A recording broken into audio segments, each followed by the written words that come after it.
नमस्कार दोस्तों, मैं प्रणव आप सभी का स्वागत करता हूं मेरे चैनल में जिसका नाम है डेडिकेटेड इन्वेस्टमेंट्स।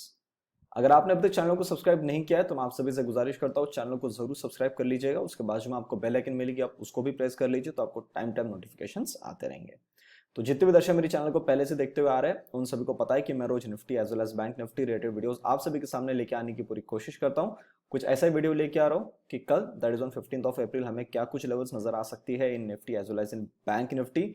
उसके पहले देखते हैं जो हमने मंडे के दिन डिस्कस किया था उसके हिसाब से ट्यूसडे को हमें किस प्रकार की क्लोजिंग देखने को मिली है और हमने आज किस जगह पे आके हमारी क्लोजिंग जो है वो क्या हमारे हिसाब से हुई है या हमारे हिसाब से नहीं हुई है।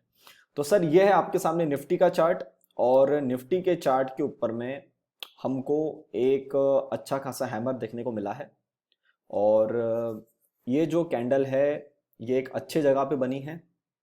और आपको याद होगा वीडियो में मैंने आपको दो चीज़ें बताई थी कि जिस जगह पे निफ्टी क्लोजिंग करके गया है उसके अंदर में सिर्फ टू प्रोबेबिलिटी है। पहली प्रोबेबिलिटी ये थी 20% वाली कि जिस जगह पे हम हैं वहां से ही निकल जाए ऊपर की तरफ में, और दूसरी प्रोबेबिलिटी ये है कि हम जिस जगह में हैं वहां पे 3 हफ्ते का करेक्शन करें। ट्यूसडे की क्लोजिंग के हिसाब से मैंने आपको बोला था मेरा जो मैक्सिमम प्रोबेबिलिटी है वो ये है कि हम थोड़ा सा साइडवेज की तरफ में जाएंगे और 20% की प्रोबेबिलिटी भी थी जो होने को तो बिल्कुल हो सकता है प्रोबेबिलिटी। और उसके लिए मैंने आपको बताया था कि उसके पीछे जो रीजन है वो मैं रीजन आपको बताऊंगा नेक्स्ट, क्योंकि मेरा टाइम जो था 15 मिनट का टाइम वो ऑलमोस्ट खत्म होने पे आ गया था। तो मुझे 15 मिनट से मैं ज़्यादा बड़ा वीडियो नहीं बनाता हूँ क्योंकि आप लोग अपने एक पूरे दिन के शेड्यूल में से एक अच्छा टाइम निकाल के मेरे वीडियो को देखते हैं। तो ये जो है मेन कल के लिए वो मैं आपको वीडियो में बता देता हूँ, बाकी जो है मैं वो अलग वीडियो में हर एक दिन थोड़ा थोड़ा पॉइंट डालने की कोशिश करता हूँ। तो सर मैं वो रीज़न बता देता हूँ आपको क्या है, और वो रीज़न सबको पता है जो मेरे पास पिछले 1 साल से जुड़ा होगा, कोरोना से भी जो आदमी जुड़ा होगा उस आदमी को ये सारी चीज़ें पता है। सर ये सेम अपना निफ्टी का डेली का चार्ट है और निफ्टी के डेली के चार्ट में जिस दिन से मैं बुलिश हुआ हूं उस दिन से बुलिश होने का जो जोन था आई थिंक वो है 10,200 900 के आसपास से ये जो हम ऊपर की तरफ में आए और यहाँ पे जो कार्यक्रम खत्म हुआ है इस कैंडल के आसपास वाला, उस कैंडल से मेरा जो पॉइंट ऑफ व्यू है वो बुलिश की तरफ में कन्वर्ट हो गया एंड आई एम एक्सपेक्टिंग कि ये यही जोन था। अब ये जो जोन था 4 अगस्त या 3 अगस्त, एक्चुअली मेरा डेट ऑफ बर्थ है वो, मेरे बर्थडे के दिन से ही मैं वहां से बुलिश साइड में कन्वर्ट हो गया था। उसके पीछे रीजन है कि जब हमने यहां से देखा कि हम थोड़ा सा ऊपर की तरफ में जा रहे हैं और यहां तक जब हम आए थे ये कंफर्मेशन मुझे कहीं भी नहीं था कि ये जो बाउंस है वो खत्म हो गया है और हम ऊपर की तरफ में जा रहे हैं, क्योंकि जब भी हम नीचे गिरते वो भी इतनी बड़ी गिरावट में गिरते तो मार्केट ऑब्वियसली एक बाउंस लेता है, फिर वो स्टेयर की तरफ पैटर्न बना के नीचे की तरफ में आता है। अब जब आप मेरे अगस्त के बाद का डेटा देखोगे सर ये वो कैंडल है जिस कैंडल ने मुझे कंफर्मेशन दे दिया था कि यहाँ पे एक्चुअल में मार्केट में सिनेरियो ट्रैपिंग का कैसा चल रहा है। ट्रैपिंग का सिनेरियो कैसे चलता है कि जानबूझ के मार्केट नीचे लाया जा रहा है, आपको सेल ऑफ करा के मार्केट खींच लिया जाता है। ठीक है, मेरा पॉइंट ऑफ व्यू आप जाओ 24 सितंबर मतलब 25 सितंबर के लिए जो मैंने वीडियो बनाया है उसके अंदर में जाके देखो, उस दिन से मैंने ये ट्रैप पकड़ लिया था और ये मैंने सबको बताया है, आप वीडियो में क्लियर कट है। ये जो फॉल आया ये सर आपको माल बिकवाने के लिए आया है, जिसके कारण इसने लो बनाया था अपना 10,790 और इसके बाद मैं बुलिश ही था और बुलिश का आपने रिजल्ट देखा है। जिन्होंने नहीं देखा वीडियो आप जाके प्लीज देखिए, आपको समझ में आ जाएगा। उस दिन मतलब आप 21 तारीख से 24 तारीख के कंटिन्यूस वीडियो देखिए, आपको समझ जाएगा कि मैंने ये क्यों बोला है, क्योंकि ये सेल ऑफ का जोन है। उसके बाद मार्केट ऊपर, फिर ये साइडवेज जोन है। इस जगह पे भी मैंने बोला आपको 600 के पास में कि भैया ये माल बिकवाने का तरीका है। ये इतनी बड़ी बियरिश कैंडल बनी थी और ये सेटअप बना था आपके आंखों के सामने, सारे चार्ट्स सारे वीडियो आपके सामने डाले। मैंने बोला ये अगर सिनेरियो जिसके सामने बना है 21 दिसंबर 2020, अगर किसी आदमी को यहां में खड़ा कर दूं सारा आदमी अपना माल बेच देगा, बराबर है। पर कभी भी सेलिंग इस प्रकार से होती नहीं है, इसीलिए मैंने साइकोलॉजी वाला पार्ट 2 का वीडियो बनाया। जिन्होंने नहीं देखा है वो जाके देखो, अभी 2 दिन पहले मैंने साइकोलॉजी पार्ट 2 वाला वीडियो डाला है। सेलिंग कभी भी ऐसी नहीं होती है और ये कैंडल को देख के मैंने बोला था 90% लोग अपना माल बेच देंगे जिनको समझ नहीं है। उसके बाद का जोन देखो, मार्केट ऊपर गया, फिर ये तो सबको पता है सर, बजट वाला सेशन, पूरा पूरा का पूरा यूट्यूब, पूरा का पूरे आजू बाजू में जितने भी लोग थे सब बियरिश थे। और इसके लिए तो मैंने स्पेशल सीरीज बनाया था, 6 वीडियो का पूरा, मैंने 6 या 7 वीडियो का मैंने सीरीज बनाया है, वो आज भी यूट्यूब पे डली हुई है। अब वहाँ पे जाके देखो, 22, 23, 24 इस दिन तक भी मैं बोल रहा था मेरी प्रोबेबिलिटी ये है, सब लोग सीतारमन की बड़ी बियरिश कैंडल उम्मीद कर रहे हैं, मैं ऊपर की तरफ उम्मीद कर रहा हूँ, और ये बन गई थी सर अगले दिन से पूरा जोन ऊपर में। उसके बाद में मैंने आपको बताया था, यहाँ पे मैंने एक बॉक्स बनाया था सर्कल, वहां से हम सेलिंग देखे। अब जब मुझे सारी चीजें पहले से पता थी तो मैंने इस जगह पे एग्जैक्टली इसी जगह पे एक अच्छे तरीके से रिस्क लिया। फिर आप लोग मुझे ये बोलोगे कि सर जब आपको ये सारी चीजें पता थी तो सर फिर आपने इस जगह पे अपना माल काट क्यों दिया? अब मैं उसका रीजन बताता हूं। मैंने माल इसलिए काटा क्योंकि मैं मार्केट से बड़ा नहीं हूं, पहली पॉइंट। सेकंड चीज, सर मैं कोई इंडिकेटर को इतना प्रेफरेंस नहीं देता हूं जितना मैं मेरी लेवल्स को देता हूं, क्योंकि मेरे को लेवल ड्रॉ करने के लिए पूरा 6 घंटे का मार्केट में देखता हूं सर, उसके बाद मेरी 3 घंटे की खुद की स्टडी होती है।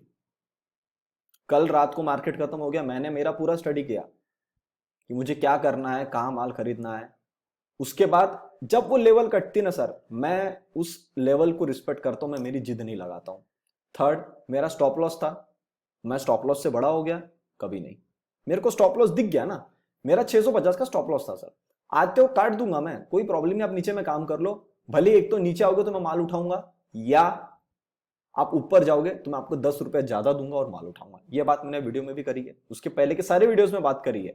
ये जितने भी आपको कैंडल्स दिख रही है 30 तारीख से लेकर आप सारे वीडियोस देख लो, मैंने ये पॉइंट बार बार बोला है। एक तो भैया हम नीचे में माल लेंगे, या अगर आप यहां से ऊपर जाते हो तो मैं आपको 100 रुपया ज्यादा दूंगा और मैं आपसे महंगे में माल लूंगा, बराबर है।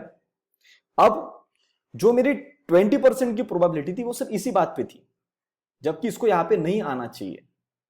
और सेकंड, कोरोना जो है उसके केसेस बढ़ रहे हैं। क्या जब हम 7,500 पे थे तो उस टाइम पे केसेस नहीं बढ़ रहे थे? वहां से लेके 15,400 तक हम आए, तब तो सर केसेस बढ़ ही रहे थे। जब हम नीचे आना चालू हुए तो केसेस शांत थी। अब जब हम अपने बॉटम तक आ चुके हैं, हमको जब उड़ना चाहिए, उसके पहले जब आप कोरोना के केसेस ला रहे हो, इसका मतलब क्या है? Psychology part 2। जब कभी भी ऊपर जाना है, आपको मार्केट ऐसी सिचुएशन में खड़ा कर देगा कि आप माल ही ना लो।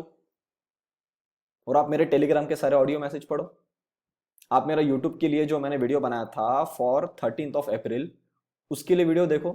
मैंने स्टॉक्स उठाए, बार बार मैसेज डाल रहा था मैं, ऑडियो मैसेज टेलीग्राम पे कि भैया मैं स्टॉक उठा रहा हूं, आज मैंने 12 स्टॉक उठाए, आज मैंने 8 स्टॉक उठाए, आज मैंने 6 स्टॉक उठाए। मुझे मैसेज आ रहे थे, सर आप पागल हो गए हो, आप स्टॉक उठाए जा रहे हो, मार्केट नीचे गिर रहा है, देखो और नीचे जाएगा। अरे जाएगा तो मैं और उठा लूंगा, क्यों? टारगेट है सर ऊपर के, ऐसी सेलिंग कभी नहीं आती। आज भी कुछ अच्छी क्लोजिंग नहीं हुई हमारी, नीचे से रिकवर हुए हैं, पर मैं फिर भी माल उठा के गया। क्यों? क्योंकि मेरा काम है वो स्टॉक नीचे में उठाना।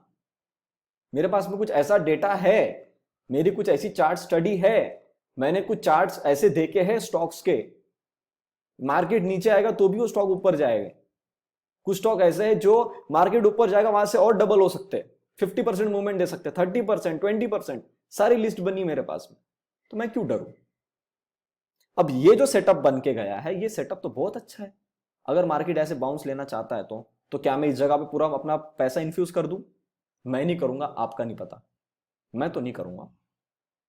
मेरा जब यहां पे 650 का स्टॉप लॉस आ चुका है, तो सर पहला पर्पस तो ये है कि इस जगह पे मेरे को इंट्राडे में प्रॉफिट अपना ले लेना था। उस दिन का मैंने मेरा कुछ परसेंट प्रॉफिट बुक किया, जो मेरा लॉस था वो रिकवर हुआ।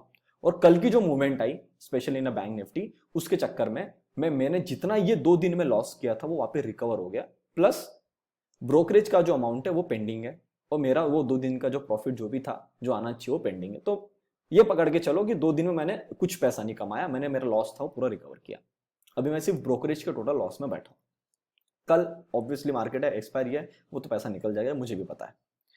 650 को क्रॉस करके होल्ड करने के बाद में मैं देखूंगा कि आप क्या मूवमेंट देते हो। मैं जल्दीबाजी बिल्कुल नहीं करूंगा सर इस बार, मैं आपको पहले बता दूं, मैं जल्दीबाजी बिल्कुल भी नहीं करने वाला हूं। मैं ऊपर की मूवमेंट के लिए बैठा हूं। मैं अब मेरा स्टॉप लॉस अगर कट चुका है तो मैं पहले लेवल्स को ध्यान में दूंगा।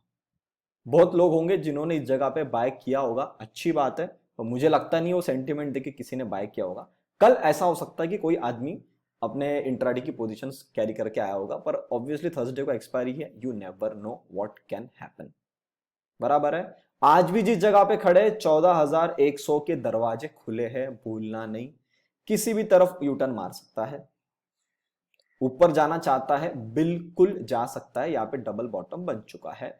कंफर्मेशन कैसे आएगा? जब हम 650 को काट के 850 काट चलेंगे। 850 काटने के बाद मैं मेरा पूरा पैसा इन्फ्यूज करना चालू कर दूंगा।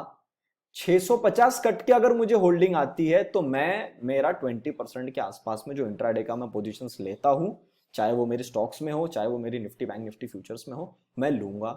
ये मैं लूंगा, मेरे को पता है माल कहां पे काटना है। आप मेरे को देख के अपना माल मत लीजिए, आप मेरी लेवल्स को देखिए, फिर आप जैसा डिसीजन लेना चाहते हैं आप ले सकते हैं। मैं आपको यहाँ पे कोई रिकमेंडेशन नहीं दे रहा हूं, कोई सलाह नहीं दे रहा हूं कि भैया मैं ले रहा हूं तो आप भी लो। मैं आपको मेरा पॉइंट ऑफ व्यू बता रहा हूं और मैं कैसे चार्ट को देख रहा हूं मैं आपको वो बता रहा हूं। 650 कटने के बाद में बहुत ज्यादा चांस है कि हम 850 टच कर देंगे। ठीक है, ये लेवल जब तक इंटैक्ट है तब तक 14,100 आने की चांसेस बहुत कम है। ठीक है, ये जिस जगह पे खड़ा है यहां से बाउंस लेना चाहता है ले सकता है। अब हमको, मैंने आपको वैसे भी पहले बता दिया मंडे वाले वीडियो में कि सर मुझे फ्राइडे तक की क्लोजिंग का पूरा एक सेटअप चाहिए जो मैं देखूंगा, क्योंकि एक दिन हॉलीडे एक्सपायरी, उसके बाद में फ्राइडे एक दिन बचता है, फिर 2 दिन की छुट्टी। तो फ्राइडे की जो क्लोजिंग आएगी वो मुझे कहीं ना कहीं पूरा इंडिकेशन देके जाएगी कि हम कैसे क्या यहां से मूवमेंट देने वाले हैं। तब तक क्या मैं पूरा पैसा लगाऊं? बिल्कुल भी नहीं। क्या बोला मैं? नीचे आओगे तो सस्ते में ले लेंगे, एक पर्पस मेरा पूरा हो गया स्टॉक को लेने का। इंट्राडे में ये पूरा कचरा वाला जोन है, पूरा कंसोलिडेशन है, मैं क्यों मेरा पैसा इस जगह फंसा हो? अगर आप यूटर्न आ जाते हो तो 850 काटो, ऊपर में होल्डिंग दिखाओ मुझे कि आप होल्ड कर रहे हो, तो मैं आपके साथ में आपको माल लगा सकता हूं। ये कटता है तो 850 आएगा तो 15,000, तो फिर ऊपर की तरफ में इसको कंफर्मेशन आना चालू हो जाएगा कि ऊपर की तरफ में जा रहा है। ठीक है, सारी चीजें बता दिया, गड़बड़ नहीं करना। शायद ऐसा हो सकता है कि हम कल के दिन में गैप अप खुल जाए, गैप अप खुलने के बाद एकदम से ये नहीं हो जाना कि अरे बाप रे खुल गया तुरंत एंटर प्रेस करो ना, कल एक्सपायरी है, भूलना नहीं। सारा जोश खत्म कर दिया जा सकता है। होल्ड करे, चलना चालू हो, दिखे आपको कि हाँ चल रहा है, तो पार्टिसिपेट करो। ठीक है, ये मैंने आपको निफ्टी के बारे में बता दिया। अब मैं बैंक निफ्टी देखता हूं। अब बैंक निफ्टी को मैंने क्या बोला था आपको? बैंक निफ्टी ऐसी चीज है जो जिस पर चलेगी उस बार निफ्टी से स्पीड में ज्यादा चलेगी, क्योंकि इसको जाना बहुत दूर है। इसको अपनी गाड़ी की स्पीड बढ़ाना पड़ेगा, 80 की स्पीड में जाएगी नहीं है तो पहुंच ही नहीं पाएगी उस टाइम तक। इसको 110 120 की स्पीड में चलना पड़ेगा। तो निफ्टी अगर 100-200 पॉइंट चले तो बैंक निफ्टी उस दिन 800 से ज्यादा पॉइंट चल सकती है। पूरी ताकत है इसके अंदर में। और जिस प्रकार का ये फॉर्मेशन यहां बना है, इस प्रकार के फॉर्मेशन ने इसको बता दिया कि इसने इसको एंगल्फ कर लिया है। बायर्स इस जगह पे बहुत तेजी में है। तो ये देख के क्या मैं एकदम से चढ़ जाऊं? रिस्क लेने वाला आदमी तो लेके जा सकता है। मैंने बोला था कि बैंकिंग स्टॉक से मेरे को दूर रहना है, बराबर है। एक कैंडल बाद ले लेंगे, क्या प्रॉब्लम? स्टॉक जिनको उठाने थे उन्होंने तो उठा दिए। अब जब यहां से चलेंगे तो कब किस जगह पे आपको एंटर करना है? 32,500 अगर क्लोजिंग आ जाए, इसके ऊपर में क्लोजिंग आनी चाहिए, टच करके फिर पलट सकता है। इसके 29,500 तक के दरवाजे, ग्रीन कलर की जो लाइन है ये खुले हैं, भूलना नहीं है। ये ऊपर जाके किसी भी टाइम पलट सकता है। ऐसी कौन सी जगह जहां से इसके पलटने की संभावना कम है? वो है 32,500 के ऊपर अगर क्लोजिंग कर देता है 2 दिन की तो एकदम बढ़िया। तो वो काटेगा तो पहला टारगेट 32,750 और उसके बाद सीधा टारगेट 33,500। किसी कारण से यहीं से पलट जाता है, जिसके चांसेस मुझे कम लग रहे कल के लिए, पर अगर पलट जाता है गैप अप खुलने के बाद में भी तो ये यहां पे आके रेस्ट कर सकता है 31,650 के पास में। 15 मिनट के चार्ट में अगर मैं देखता हूं तो एकदम सिस्टमैटिक है। ये देखो एकदम ताकत से इसने उठाया है, पर उठा के बाद होल्ड भी होना चाहिए, उठाने से नहीं होता है। ठीक है, ये सारी चीजों का आपको ध्यान रखना है। इसके अलावा निफ्टी बैंक निफ्टी में आपको कुछ देखने की जरूरत नहीं है। वैसे टेलीग्राम पे नहीं जुड़े, जुड़ जाओ, वहां पे मैं लाइव अपडेट दूंगा और लेवल्स में कुछ भी चेंजेस होंगे तो मेरा एक ऑडियो मैसेज वहां पे आ जाएगा। अभी तक चैनल को देख रहे हो, चैनल को सब्सक्राइब नहीं किया है, चाहते थे चैनल को जरूर सब्सक्राइब कर लो और वीडियो को लाइक बटन नहीं दबाया, जाते वीडियो को लाइक बटन जरूर दबा दो। चलो मिलते